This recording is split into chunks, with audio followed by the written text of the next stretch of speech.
અમેરિકામાં 170 રૂમ્સની હોટેલના માલિક હોવું કોઈ નાની વાત નથી, પરંતુ ટેક્સાસમાં આવી જ એક હોટેલની માલિકી ધરાવતા ગુજરાતી રાજેન્દ્ર પટેલને હવે જેલમાં જવું પડે તેવી સ્થિતિ સર્જાઈ છે. રાજેન્દ્ર પટેલની આ હોટેલ હાલ ખંડેર જેવી હાલતમાં છે.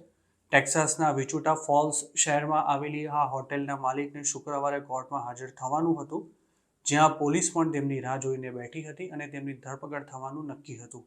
પરંતુ રાજેન્દ્ર પટેલ ધરપકડથી બચવા માટે તે મુદ્દત પર કોર્ટમાં આવ્યા જ નહોતા. તેમની સામે જે આરોપ છે તે સામાન્ય કક્ષાના છે, પરંતુ તેઓ કોર્ટમાં હાજર ન રહેતા હોવાથી હવે તેમના પર ધરપકડની તલવાર લટકી રહી છે અને તેમની સામે વોરંટ પણ ઇસ્યુ કરવામાં આવ્યું છે. આ સિવાય રાજેન્દ્ર પટેલને અલગ અલગ કેસમાં જે દંડ ફટકારવામાં આવ્યા છે તેનું ટોટલ પણ $3 લાખ જેટલું થાય છે. અમેરિકાના કાયદા અનુસાર દરેક પ્રોપર્ટીઝનું યોગ્ય રીતે મેન્ટેનન્સ કરવું જરૂરી હોય છે, અને જો તેમ ન થાય તો બિઝનેસ એસ્ટાબ્લિશમેન્ટના ઓનરને દંડ ફટકારવામાં આવે છે. વળી આ હોટેલ પણ વિચુટા ફોલ્સ સિટીના એન્ટ્રી પોઈન્ટ પર આવેલી છે, પરંતુ હાલ તેની જે હાલત છે તેનાથી શહેરની શોભા બગડતી હોવાથી સિટી કાઉન્સિલ ઝડપથી તેનું નિરાકરણ લાવવા માંગે છે. વિચુટા ફોલ્સની મ્યુનિસિપલ કોર્ટના અધિકારી સ્ટેન હોટના જણાવ્યા અનુસાર રાજેન્દ્ર પટેલ ઓક્લાહોમામાં રહે છે, પરંતુ જો તેઓ ટેક્સાસ આવશે તો તેમની ધરપકડ કરવામાં આવશે.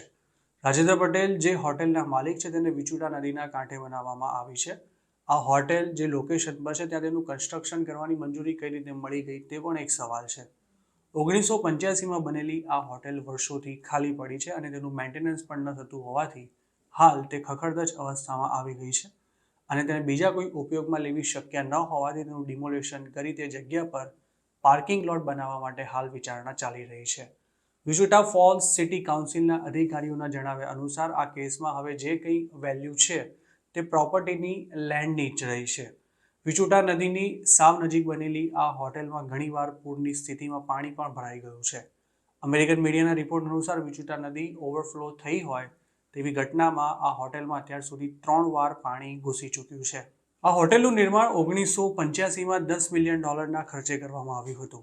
170 રૂમ્સ ધરાવતી આ હોટેલમાં ઇન્ડોર પૂલ તેમજ 5000 સ્ક્વેર ફૂટનો બોલરૂમ પણ આવેલા છે. જે સમયે આ હોટેલની બોલબાલા હતી ત્યારે તેમાં અમેરિકાના તત્કાલીન વાઇસ પ્રેસિડેન્ટ જ્યોર્જ H.W. બુશનો એક કાર્યક્રમ પણ થયો હતો. જોકે 38 વર્ષ પહેલા બનેલી આ હોટેલના ઓનર્સ પણ સમયાંતરે બદલાતા રહ્યા હતા, પરંતુ ધીરે ધીરે તેની પડતી શરૂ થઈ હતી અને આખરે 2012માં તેને નોંધારી છોડી દેવામાં આવી હતી. હોટેલના આખરી માલિક રાજેન્દ્ર પટેલ સાથે વિચુટા શહેરના અધિકારીઓએ આ હોટેલનું શું થઈ શકે તે અંગે અલગ અલગ પ્લાન સાથે 2018માં ચર્ચા શરૂ કરી હતી, પરંતુ તેમાં આગળ કોઈ કામગીરી નહોતી થઈ શકી. સમય જતાં રાજેન્દ્ર પટેલને બીજી પણ ઓફર્સ આપવામાં આવી હતી, પરંતુ તેનો તેમણે અસ્વીકાર કર્યો હતો અને આખરે નવેમ્બર 2023માં સિટી કાઉન્સિલે આ હોટેલને એક્વાયર કરી તેના બિલ્ડિંગને તોડી પાડવાનું નક્કી કર્યું હતું. આ હોટેલને એક્વાયર કરવા સિટી કાઉન્સિલે $7.5 લાખ ચૂકવવાની તૈયારી બતાવી છે, પરંતુ ડીલ હજુ સુધી ફાઇનલ નથી થઈ શકી.